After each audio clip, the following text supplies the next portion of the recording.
Sejam muito bem-vindos ao 16º episódio do Pode Processar Podcast. E vocês já me conhecem, eu sou a doutora Marcele, advogada especialista em Direito Previdenciário. E eu sou Laila, sou advogada previdenciarista também e também atuo em causas trabalhistas. E hoje nós estamos recebendo aqui pela segunda vez para falar brilhantemente sobre direito previdenciário o Dr. Valbert Ducanges, que é advogado, previdenciarista e professor na área. Seja muito bem-vindo, doutor. Obrigado, Marcelo. Obrigado, Lália, pelo convite. Prazer mais uma vez estar aqui com vocês. Que ótimo. Hoje a gente vai falar novamente sobre atualizações, mas agora voltados para 2016, para o direito previdenciário. No último ano a gente teve assim uma reviravolta no cenário previdenciário internacional. E eu já começo assim pensando, o que o senhor acha que para a Previdência 2026 está mais previsível para o segurado? O que é mais fácil dele identificar, mas também o que se tornou mais difícil para ele?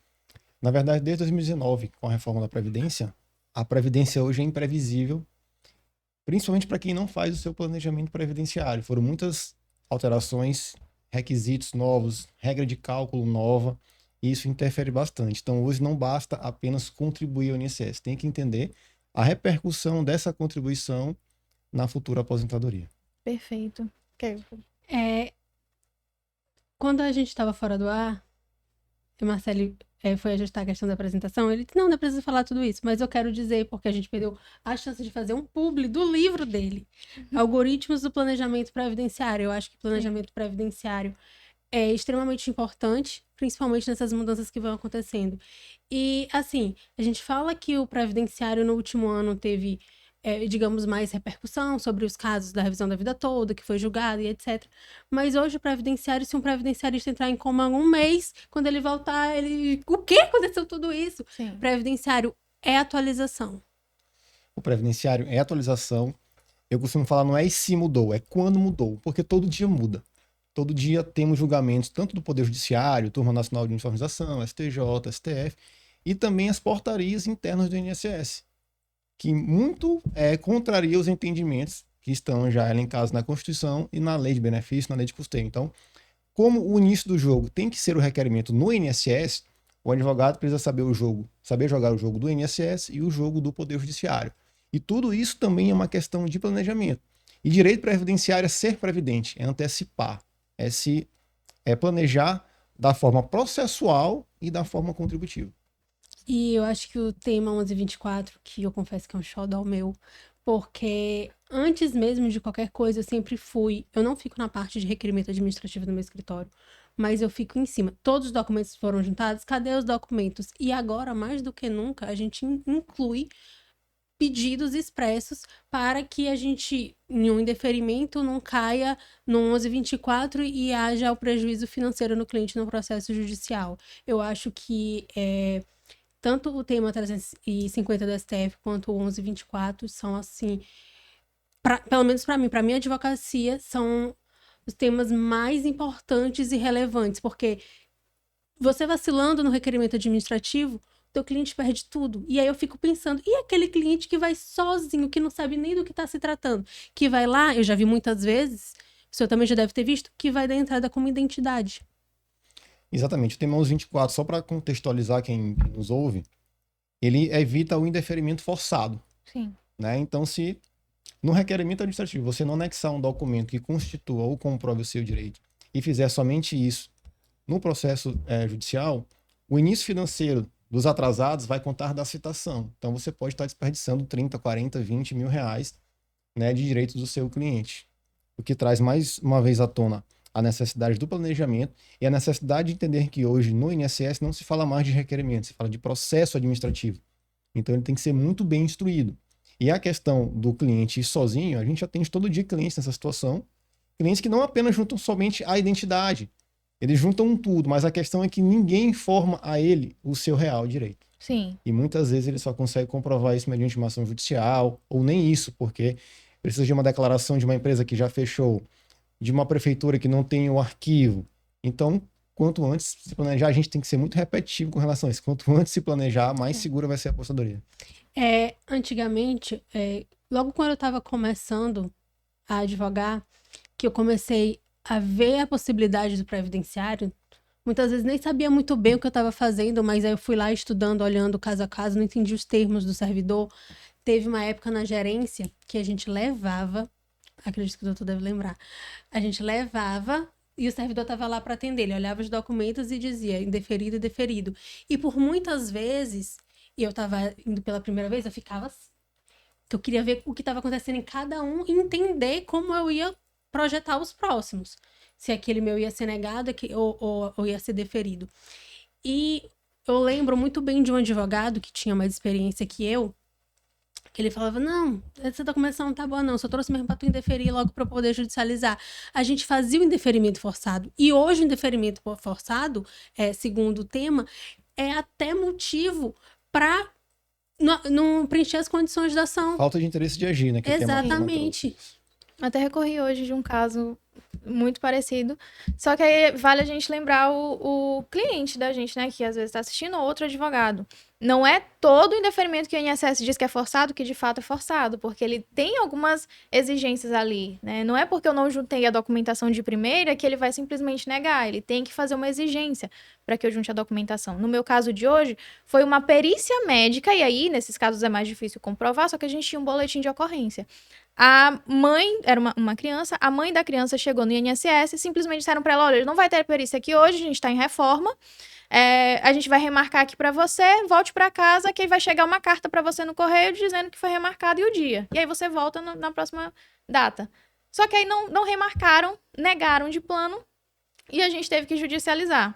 E mesmo com a documentação, o boletim de ocorrência justificando lá no processo, o magistrado vai de extingue sem resolução do mérito, dizendo que é falta de interesse de agir. Aí é uma extinção forçada do magistrado que quer bater meta, né? Inclusive, eu ainda vou gravar um vídeo sobre isso no Instagram, que ainda não tive tempo recentemente, mas eu não sei se vocês viram, eu não sei se é a primeira ou a segunda turma daqui, aqui o Dr. Hugo participa. Quando ele ainda era juiz mesmo do juizado, da vara, ele já tinha esse entendimento, e esse entendimento já era replicado em outros TRFs. Só que ele fez a composição e agora, pá, bateu o martelo. Extinguiu sem resolução do mérito, se tu apresentar recurso nominado, acabou. Extinguiu sem resolução do mérito, tem que dar entrada de novo. Só que muitas vezes o juiz faz isso forçando para bater a meta. Por exemplo, um caso de servidora, a aposentadoria foi concedida a menor, eu judicializei, tudo perfeito, a documentação é idêntica. Eu tenho outros 30, 40 casos iguais. Ele simplesmente disse que como eu não tinha entrado com pedido de revisão administrativa, sendo que o tema 350 do STF, é claro, não precisa do pedido de revisão. E aí, o juiz fez o quê? Extinguiu sem resolução do mérito. Eu fui lá, recorri. Caiu justamente, foi o caso paradigma de Dr. Hugo. Mulher.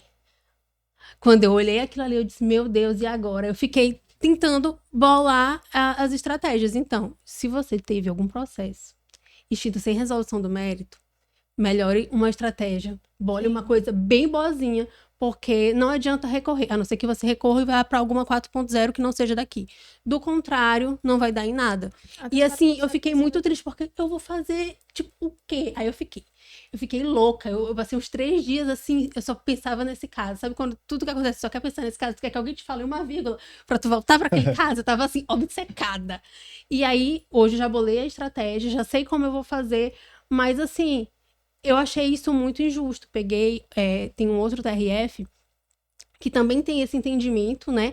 Só que ele deixa uma brecha, que caso aquela matéria não possa ser rediscutida, ele considera admissível o recurso inominado. Então, o que eu queria era recorrer para que isso fosse apresentado aqui, só que eu vi que o esforço ia ser em vão. Sim. Então, eu bolei outra estratégia. Então, assim, hoje o previdenciarista tem que saber muito de processo civil, porque se souber só de previdenciário, fica voando. E também tá acompanhando. Eu adoro quando eu vou fazer sustentação oral, eu passo o dia... Se é minha sustentação, o dia assistindo todas, porque sempre vem uma lição, sempre vem um julgado interessante que eu posso usar em um processo meu.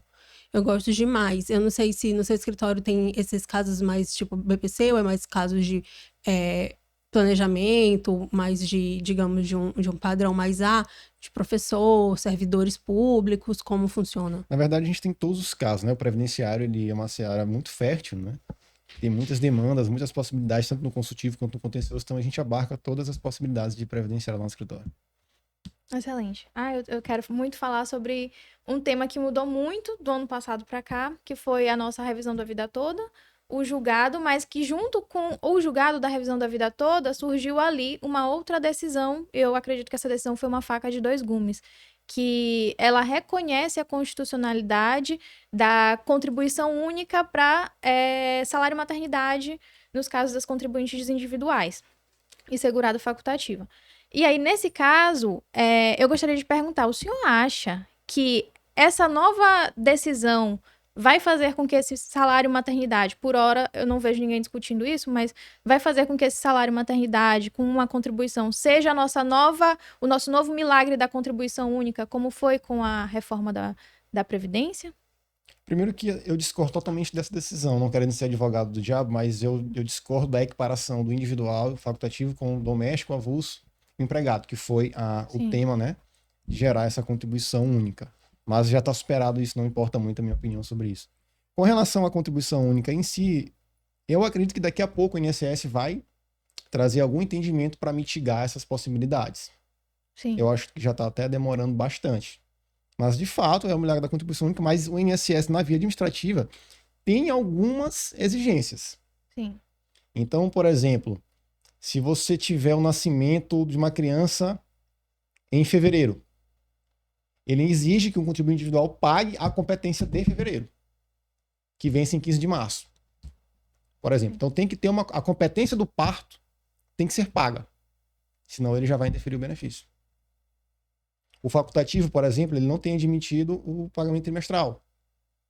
Sim. Né, no facultativo. Então tem alguns nuances que é interessante analisar e que, se você não souber, você vai ter que judicializar. E até mesmo no Poder Judiciário, ele tem acompanhado em algumas questões esse entendimento do INSS. Então não é só pagar por pagar. Tem ali uma estratégia, né? Tudo tem estratégia no previdenciário para que esse pagamento surta realmente na concessão do benefício. Eu acho até um pouco controversa essa questão de ter que pagar a competência do mês de nascimento, porque, por exemplo, se a criança ela nasce, eu não consigo pagar a competência até o limite, a data anterior, para comprovar que eu trabalhei até o dia anterior do parto. Eu tenho que pagar o mês inteiro. Isso. E aí já aconteceu comigo casos em que a mãe era contribuinte individual e ela tinha que fazer o recolhimento, fez o recolhimento mais abaixo do que era esperado, porque ela era prestadora de serviço. E o INSS foi lá e ele concedeu parcialmente o salário maternidade dela. Sério? Ela pagou abaixo do mínimo, né? Paga abaixo do mínimo. Isso, aí ele paga parcialmente. Paga parcialmente. Eu não tinha E visto. ele, aí, por exemplo, esse período que ela pagou do mês, ele não reconhece total. Mas ele não deu a oportunidade de complementar? Não tinha complementação porque ela tinha feito o parto. Ah, Ela já sim. estava na qualidade segurada dela. Não Sim. era caso dele, porque ele entendeu que ela retornou ao trabalho. Sim. Não tirou os 120 dias de licença como deveria ser. Então eu acho que isso Ele não entendeu que teve afastamento nesse momento. Exatamente, chega a ser Total. controverso, porque como é que eu vou pagar um mês inteiro se ela não ficou o mês inteiro trabalhando? Entendi. Porque ele analisa a competência. Sim, exatamente. Eu acho que quem puder surfar na onda do salário maternidade, aproveite, porque eu acho que todo dia eu falo, gente, está com dias contados, e quando cai vai ser... Porque assim, venhamos e convenhamos, é uma coisa que não tem muito sentido, né? A pessoa não é filiada, nunca fez nada. Você paga R$150 e ganha 6 mil. Pois é. Eu acho que foi tipo assim, vamos fazer aqui passar a mão aqui na cabeça depois da gente ter lascado com a revisão da vida toda. Foi uma espécie de compensação, né? A revisão da vida toda, que era uma revisão de exceção. Todo mundo também falava muito, mas eu fiz muito parecer de revisão. Então, a cada 10 clientes, 3 tinham direito, mas 1 tinha uma vantagem. Tinha gente que tinha um direito, mas não tinha vantagem. Não ia ter uma repercussão. Então, mas de fato gerou uma economia aí de bilhões, né? Pro governo, e eles tentaram de uma forma compensatória gerar essa possibilidade de salário maternidade e contribuição única. Agora eu vou perguntar, né? A gente já teve o doutor Ibrahim aqui que falou que ele não era a favor da revisão da vida toda. Eu vou lhe perguntar sua opinião pessoal sobre a revisão da vida toda. O senhor acha que, juridicamente falando, ela era viável ou não? Independentemente da decisão do... Não, sobre o milagre da contribuição do salário maternidade, eu sou contra. Sim. Mas a vida toda eu sou a favor, porque o sistema é contributivo. Sim. Então tem que levar em consideração o que eu contribuí. Porque mudou de moeda do cruzeiro para o real, quer dizer que o que eu paguei antes não vai valer porque eu vou só contar o que é real para frente? Não. Então o sistema é contributivo. Ou então me devolva o que eu paguei de julho de 94 para trás. tudo bem, aí eu não discuto. Mas fora isso, a revisão para mim era totalmente válida. Não, perfeito. São pontos de vista muito diferentes, porque, por exemplo, quando ele veio aqui, ele explicou até pra gente o que acontecia, que a própria legislação da época não permitia esse cômputo de todo o período contributivo, eram os últimos 36 meses, mas ainda faz sentido por conta da moeda. A gente vê que teve ali um período inflacionário muito alto, mudanças de moeda recorrente, então acabava que era meio que até necessário eles fazerem essas alterações, porque não tinha como manter o poder da moeda anterior. Isso, totalmente necessário, mas houve um enriquecimento sem causa. Sim, isso é verdade. Então, eles acabaram ficando com muitas contribuições dos segurados. exatamente. Mas sempre é assim, né? Se fosse justo. Sim. E já um adendo a isso, a gente teve uma reforma recente em 2019, mas esse ano já saiu notícia de que a Previdência ela tá dando prejuízo aos cofres públicos. Quando, assim, não querendo ser uma mãe de Ná ou tendo um globo de previsões, mas quando o senhor estima que a gente vai ter uma nova reforma da Previdência? Assim, primeiro que a Previdência não tem déficit. Isso aí é uma historinha do governo. A Previdência, ela compõe com a saúde e a assistência social a Seguridade Social, né? O tripé ali, que a gente sempre faz nas aulas, né? Explicando. A Previdência não tem déficit. A questão é que tiram dinheiro da Previdência para colocar em outro lugar. E aí você vai fazer um balancete do mês, óbvio que vai dar um déficit, mas não tem. Tá? Então isso é sempre um argumento, desculpa a palavra, mas fajuto do governo para justificar as mudanças. Não passar desse ponto, já se fala sim nas reformas, e vamos ter, porque tem os temas como o envelhecimento da população, a taxa de natalidade menor e cada vez mais informalidade. E o pior de tudo é que o STF está jogando a pejotização. Então, se a pejotização for aprovada, isso vai gerar um impacto contributivo gigante. Imagina uma pessoa física que tem várias cargas tributárias, inclusive a previdenciária, sobre a relação de trabalho, ela vai se tornar uma PJ e essa carga vai reduzir bastante. Sim. Mas com relação às novas reformas, já se fala muito nos servidores públicos dos militares. E também com relação ao INSS, estender para 67 anos a idade mínima de se aposentar, homem e mulher. Sem impactar na questão dos segurados especiais? Os segurados especiais, ele é um tema importante porque ele gera muito voto. A gente não pode esquecer que tudo é política, né? Sim. Então o governo vai pela boca, né? Vai pela miséria.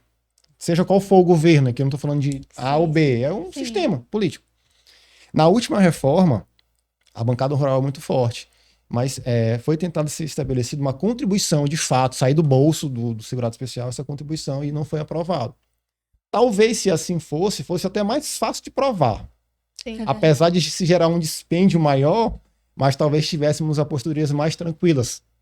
Né? Paguei como rural, tá aqui, tá pago, não tem que discutir se era, se não era, se tem certidão de nascimento inteiro teu, propriedade, nada disso. E a gente vê na prática que muitos são e não tem um documento. E às vezes uns que a gente olha assim, será que tu mesmo é? E tem uma vasta documentação. E os pescadores que não são, recebem o seguro. Pois é, é complicado, é um negócio complicado a questão da Previdência. Que queria falar sobre o BPC, né? Sim. O BPC, ele vem tendo recentemente uma decisão sobre computar ou não computar o valor recebido a título de Bolsa Família, que a maioria das pessoas que solicitam BPC de fato recebe como renda familiar, que até anteriormente não contabilizava o salário mínimo recebido por maior de 65 anos, não contabilizava o Bolsa Família, e recentemente teve uma alteração. E eu tô vendo que o INSS, os processos ficaram parados há algum tempo, dentro do administrativo do INSS, eles estão retornando agora, e apesar da decisão judicial, eles estão negando, fazendo o cálculo desse valor de Bolsa Família como se fosse renda familiar. Como é que o senhor entende isso tudo? Se vai ter alguma mudança? Se vai aumentar a judicialização de casos? Já aumentou, né? A judicialização, inclusive o Poder Judiciário já está desconsiderando o Bolsa Família do cálculo, algumas decisões de TRF4. Tem uma do TRF5 também, TRF5 muito boa. Também, assim, não querendo novamente ser advogado do diabo, mas BPC, você circunda pelo conceito de miserabilidade. Sim. Então, se você tem uma renda já, seja Bolsa Família, seja o benefício de salário mínimo, na minha concepção deveria contar. Em comparação com aquela outra família que não tem renda alguma. Pô, já tem uma renda. Então eu já tenho ali o mínimo do mínimo. Então tem que contar, porque às vezes tem famílias que têm essas rendas, recebe o BPC, tem a outra que não tem renda nenhuma e nem consegue receber.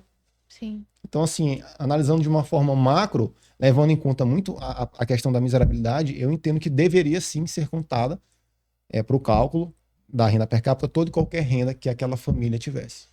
Na minha opinião, até poderia contar, mas teria que ser aberta uma exigência administrativa para dizer: e aí, tu vai querer o quê? Tu vai querer o BPC? Ou tu vai querer o Bolsa Família? Um indeferimento sem dar a oportunidade da pessoa optar pelo melhor benefício acaba indo de encontro ao próprio objetivo do INSS. E aí, assim, eu não sei porque, eu atuo muito com o BPC. Não sei porque ainda não apareceu um caso desse, mas eu já estou com toda a tese montada da inicial, os julgados também guardados, esperando vir um cliente que teve negado por conta dessa questão do Bolsa Família. Ainda não apareceu, mesmo são negados por outros motivos. Vai aparecer, com certeza. Eu tô rodo lá no escritório assim, pra dar entrada. Vem cá, eu tô te esperando. Eu tô recebendo. Eles ficaram paralisados por um tempo e agora, assim, muitos foram até cancelados a perícia socioeconômica justamente porque entenderam que a deficiência era tão grave que dispensava a perícia. E agora tá vindo várias negativas de que tem a renda do Bolsa Família que é suficiente. Só que a gente tem que lembrar que quando a pessoa começava a receber o BPC, o Bolsa Família, ele era cortado. Então ela já ficava sem esse benefício. Ou não. Dependendo do caso. Da quantidade de pessoas no cadastro único. Mas na maioria dos casos, que eram poucas pessoas no CAD único, então ele era cortado. Então, a gente até avisava o cliente, olha, vai ser cortado, depois começar a receber, mas você vai receber um valor muito maior. Mas enfim. Estão vindo muitas negativas e aumenta a judicialização. Consequentemente, isso vai refletir no judiciário, que vai aumentar. E tem muitos juízes que não leem ali, né? Que vê que a pessoa já passou na perícia médica e mandam. E aí daqui a pouco vem o entendimento, igual a gente compartilhou. Olha, se acontecer isso, pode negar tudo, então... Não tem interesse de agir porque essa é a Bolsa Família. Não, e tá demais essa questão de sem resolução do mérito. Isso tá me deixando doido. Eu olho, sem resolução. Gente, como não enfrentou o mérito? Processo instruído com audiência e tudo.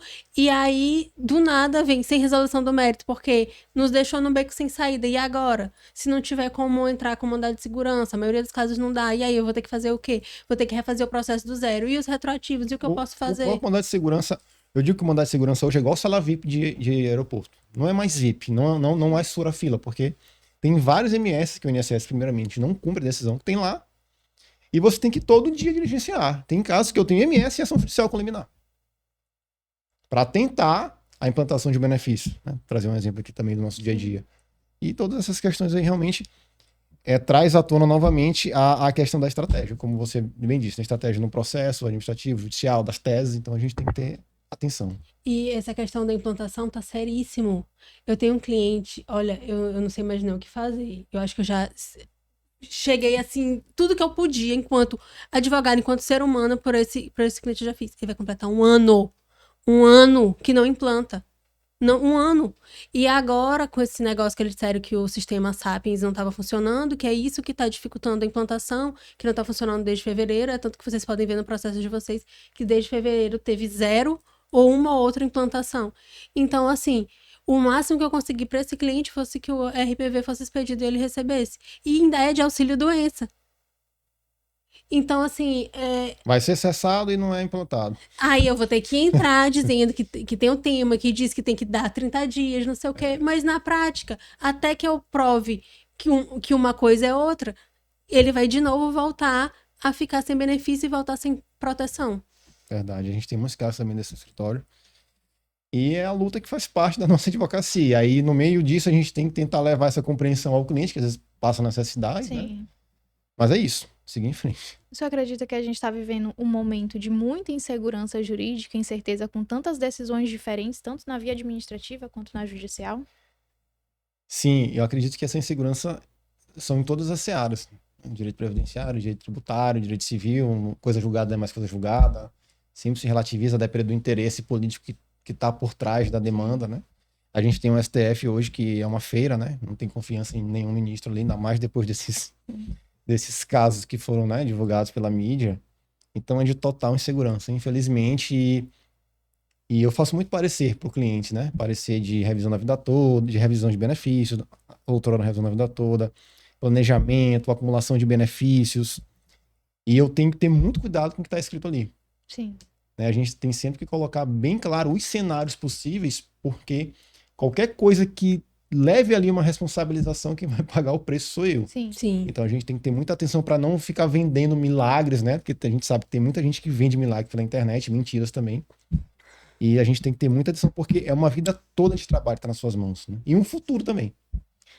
Recentemente eu tenho começado a estudar mais a possibilidade de brasileiros que estão morando no exterior e que de algum modo contribuíram aqui por um tempo, passarem a levar essas contribuições para outro país ou acumularem benefícios dependendo do país, porque tem moeda que é mais forte e não compensa.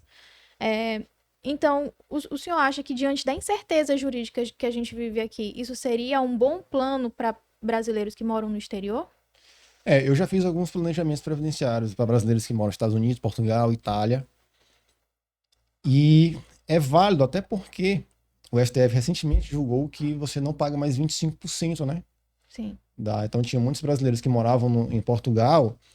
Quando essa aposentadoria iria ser depositada lá, havia um desconto aqui de 25%, que é ilegal. Do imposto de renda. Então o STF declarou legal, isso gera uma vantagem a mais para quem está morando em outros países. Mas assim, sem dúvida, tem muita gente eu tenho muito cliente que mora em Portugal, se aposentou aqui pelo Previ, pelo Banco do Brasil, mas pagava ali o INSS e quer levar esse tempo para lá. Sim. Né? A gente só leva o tempo. Isso. Ou só traz o tempo, a gente não leva moeda. Normalmente não gera uma renda muito alta, porque é um cálculo muito específico. Sim. Entendeu? Mas é um dinheiro que você não vai deixar ali perdido, desperdiçado. Sim. Mas sim, é uma baita oportunidade e uma renda a mais, sim. E não só aposentadoria, porque dependendo do que passa, eu tenho casos de clientes que moram em Portugal, mas que precisam solicitar auxílio-doença. Sim. E eles contribuem aqui no Brasil. Então, eles podem solicitar aqui, mas, obviamente, dependendo... E tem que levar muito em consideração o acordo de cooperação entre os países, porque, dependendo do país, não pode solicitar determinados benefícios para receber nos dois. Isso. Por exemplo, tem casos de auxílio-doença, se eu não me engano, na França, não dá para receber nos dois. Ou recebe um ou recebe no outro. Então tem que estar muito atento. E tem país que não tem acordo de cooperação nenhum. Isso, aí não tem o que fazer. Exatamente. Sobre a questão do cliente. Na prática, qual é o direito que você vê que eles mais acham que tem e eles não têm? E que isso, até que a gente explique, fica parecendo que a gente que não sabe o que tá falando. Na verdade, todo cliente, né, é meio que técnico de futebol, né? Sim. Doutor, eu paguei isso aqui, eu quero me aposentar por invalidez. Mal saber que o auxílio-doença é melhor do que por invalidez em razão do cálculo, né? O auxílio-doença paga 91%, a invalidez paga 60%, né? Mais os dois ali que ultrapassar o tempo mínimo. Doutor, eu tenho 15 anos de tempo de contribuição. Aí tu vai fazer o planejamento previdenciário, nunca teve prolabore, nunca recolheu, tem nada de tempo de contribuição, deixa na mão do contador. Doutor, eu sei que eu posso me aposentar com o teto, passou a vida pagando o mínimo. Não, e às vezes É isso. pagou o mínimo a vida toda, aí arranjou um emprego tem 2 anos e tá ganhando um valor relativamente bom.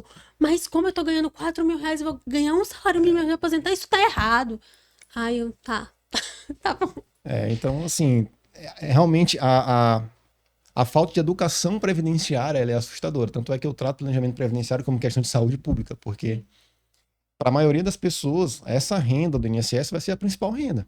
Com certeza. O brasileiro não tem a cultura de fazer investimentos paralelos, fundos imobiliários, renda variável, renda fixa que seja. Não tem, então vai depender basicamente do INSS. E tem muita gente que eu vejo que cresceu muito a cultura do você não precisa pagar INSS, e muitos empresários falando não pague INSS por que você não viva do INSS, só que muita gente só considera INSS para aposentadoria. E dentro do INSS, a gente está falando de previdência, ser previdente. Eu posso ter diversas situações dentro da minha vida que eu não vai necessariamente, talvez eu não chegue, a minha vida não chegue na aposentadoria, mas eu vou precisar de um salário maternidade, eu vou precisar de um auxílio doença. E se acontecer alguma coisa comigo, eu deixar um filho, ele recebe pensão por morte. E acrescentando uma série, desculpa te interromper, mais ainda aos olhos do empresário é uma blindagem patrimonial. Sim. Por quê? Eu tenho alguns clientes médicos que eles estão com notificação agora de 1 milhão para pagar, advogado com 500 mil reais para pagar. Por quê? Porque não estipularam prolabore. Poderia ter colocado um prolabore de um salário mínimo que a Receita Federal exige. Tem várias soluções de consulta. que determinam que quem exerce profissão regulamentada tem que ter a divisão entre prolabore e participação nos lucros. Então, o contador só coloca lucro, não coloca prolabore, e a Receita vai te cobrar com base no lucro. Se tivesse colocado prolabore de um salário mínimo, evitaria isso. Sim. Essa dor de cabeça. Então, é uma questão também não só de benefício, mas de blindagem patrimonial, principalmente para quem não acredita, né, no INSS. Ainda mais que a gente está chegando no período de declaração de imposto de renda e muita gente vai cair na malha fina, ainda mais com o Pix ali funcionando. E a reforma tributária que vai, com a inteligência artificial e os sistemas, né, tornar mais rígida essa fiscalização. Sim. Inclusive, um dos episódios que a gente ia gravar hoje não conseguiu era sobre reforma tributária. Se o senhor quiser fazer algum acréscimo a respeito para os... Eu acho que o maior impacto da reforma tributária, né, teve a questão do aumento de isenção do imposto de renda para R$5.000. Sim. Para o empresário, o maior impacto, tirando a questão da carga tributária, é a tributação sobre lucros, né, e dividendos acima de 50 mil.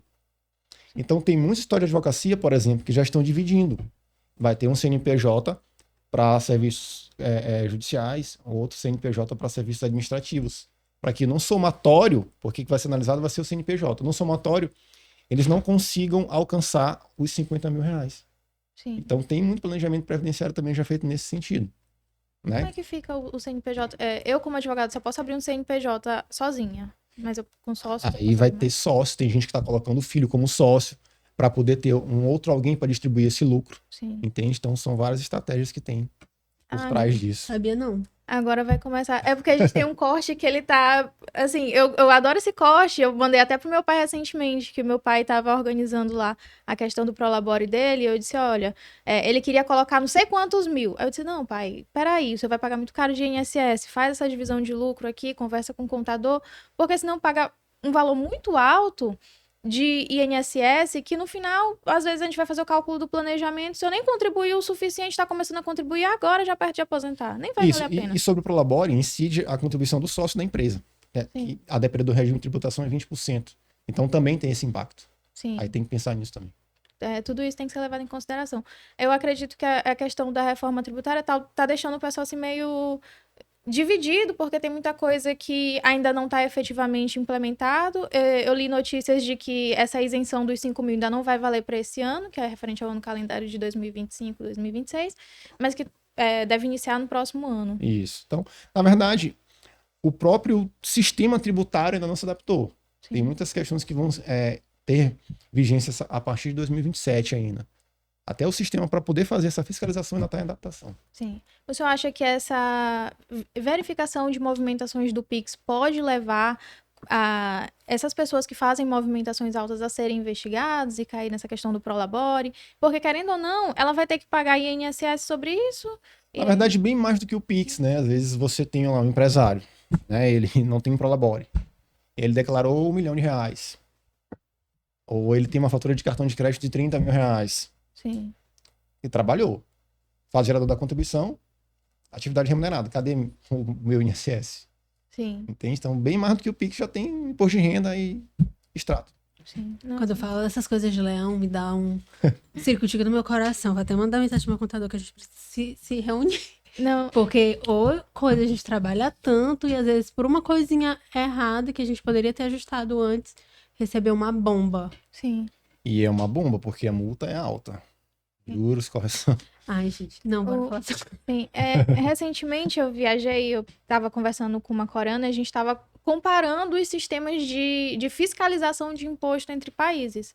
Porque ela, obviamente, falando da Coreia, a Coreia é minúscula, né? Apesar dos habitantes, e a gente vai comparar. O Brasil, ele é um país muito grande, com muitos habitantes, se comparado à Coreia. É mais difícil essa fiscalização. Mas eu acredito que o nosso próprio sistema já está se adaptando, principalmente com o uso de inteligência artificial, para começar a cobrir todas essas pessoas.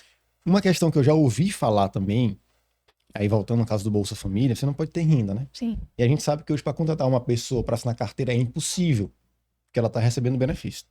Mas você deposita o dinheiro na conta dela. Sim. Vai ter fiscalização com relação a isso. É muito interessante, porque eu recebo muito cliente de BPC que fala assim, doutora, é o seguinte, aí, por exemplo, trabalha numa casa. Então, ela chegou pro BPC, mas ela já vai tirar a dúvida trabalhista dela. Então, aqui na casa que eu trabalho, a minha patroa, ela quer assinar minha carteira. Ela diz que eu só fico o mês que vem se ela assinar minha carteira. Obviamente, ela quer se resguardar, porque no futuro a ação trabalhista vai pesar pra ela. Então, ela quer assinar minha carteira. Eu sou obrigada a assinar a carteira? Ainda tem muito isso. A pessoa perguntar se ela é obrigada a assinar a carteira. E teoricamente poderia receber o BPC e trabalhar, né? Mas a gente sabe que se pingar uma contribuição no CNIS, o INSS corta. Sim. O problema é esse, prático, né? Sim. E aí surge esse monte de dúvidas, né? Porque ela não vai querer me pagar 2 vezes pra conseguir o benefício e restabelecer o benefício. Verdade. Acontece. Sobre a questão que vai ser julgada do PCD, que hoje o melhor benefício da Previdência é para aquela pessoa PCD, porque a regra de cálculo é boa. E agora vai entrar em pauta de julgamento para saber como vai ficar. E aí, levando em consideração os últimos julgados que temos, que o segurado está sendo todas as vezes derrotado, exceto a questão do salário e maternidade, que a gente já falou, quais são suas apostas? Só para contextualizar o que acontece hoje no cálculo do PCD. A reforma da Previdência, a emenda constitucional 103 de 2019, não trouxe em referência a aplicação do salário de benefício, do artigo 26, nessa apostadoria PCD. Então, ela fez menção ao artigo 29 da Lei de Benefício, que diz o seguinte, que na apuração da média, leva-se em conta esses 80% maiores salários de contribuição. E a reforma para as demais apostadorias leva em consideração todo o período contributivo, 100%. Então a discussão é 80% ou é 100%? Na minha concepção, vai ser julgado para alterar para ser 100%. E aí, obviamente, que é uma diferença muito grande, porque você já poder eliminar os 20% menores de cara, já é uma vantagem que aumenta muito a sua média. Né, tem um caso familiar, né, que vai dar para colocar para PCD. Bora cuidar que o negócio tá... Inclusive, nas minhas aulas de revisão de benefício, é uma das teses que eu sempre apresentei. Sim. Eu vejo que, além desse caso, o que foi julgado recentemente também sobre o cálculo da aposentadoria por invalidez, isso que ali é pior, né? Assim, é uma derrota, porque muita um indicativo. Muita gente que recebe aposentadoria por invalidez não conseguiu chegar nos 15 anos de tempo de contribuição, ela não teve nenhuma oportunidade. Dificilmente chega. Então, como é que ela vai somar ali aqueles 60% mais 2% se ela não conseguiu chegar nos 15%? Ela foi interrompida ali, porque alguma coisa aconteceu com ela. Então, pra mim, ali foi uma das maiores derrotas. Eu achei esse pior do que a da revisão da vida toda. Sim. Eu tava muito confiante nele, porque pra mim era uma injustiça ali. Uma injustiça ali visível. Mas eu acredito que, se eu não estiver enganada, que dê pra salvar os que a incapacidade tiver começado antes da reforma. Aí tem que ver a modulação dos efeitos. Sim, tem que ver. Eu fiz outro dia um curso sobre isso, de tentar, né, fazer essa alteração, buscar elementos do cliente para demonstrar que a incapacidade é anterior. Sim. Inclusive, eu tenho um caso sobre isso lá no escritório. Porque aí mesmo... A incapacidade da invalidez, né? Da invalidez permanente, entendi. Ele tinha um problema, artrite reumatoide, foi evoluindo, atingiu principalmente a questão do pulmão. Ele tá na fila de transplante. E ele recebia um valor, assim, razoável, né? Era quase 3 mil reais. E aposentou e caiu drasticamente. Eu acho que até comentei contigo esse caso. E aí, ele ficou assim, doutor, e agora? Eu disse, não, nós vamos atrás da DI. Vai demorar, mas a gente vai atrás da DI. E aí eu tô naquela, tomara que não inventem de paralisar o tema, inventem de nada. Porque pra mim é uma coisa muito clara, o descimento dele foi bem anterior, era de 2017, nem chegava perto dos 2019. Entendi. Certo. Como o nosso tempo ele está limitado, nós vamos fazer um bate-bola muito rápido aqui. Eu pergunto, você responde. O maior desafio da Previdência em 2026? Estrutura. Um erro comum de segurados hoje? Não se planejar. Uma oportunidade pouco explorada na advocacia previdenciária? Serviço consultivo. O futuro do INSS em uma palavra? Automatizado. Planejamento previdenciário em uma frase? Potencializar ao máximo o seu benefício. Ótimo. Quer fechar o episódio? Não, pode fechar. E hoje nós agradecemos a participação do Dr. Valber Tucanges, mais uma vez aqui no Pode Processar, com muitos esclarecimentos sobre as novidades, tanto de decisões recentes, como do que a gente pode esperar da Previdência nos próximos anos, e inclusive com uma pitada de reforma tributária nesse episódio. E nós aguardamos você. Você gostaria de deixar alguma mensagem para os nossos Só ouvintes? agradecer pela oportunidade, parabenizar vocês também Obrigada. pelo espaço e pelo conteúdo. Muito bom poder participar. E vamos planejar. Excelente. Nos vemos no próximo episódio.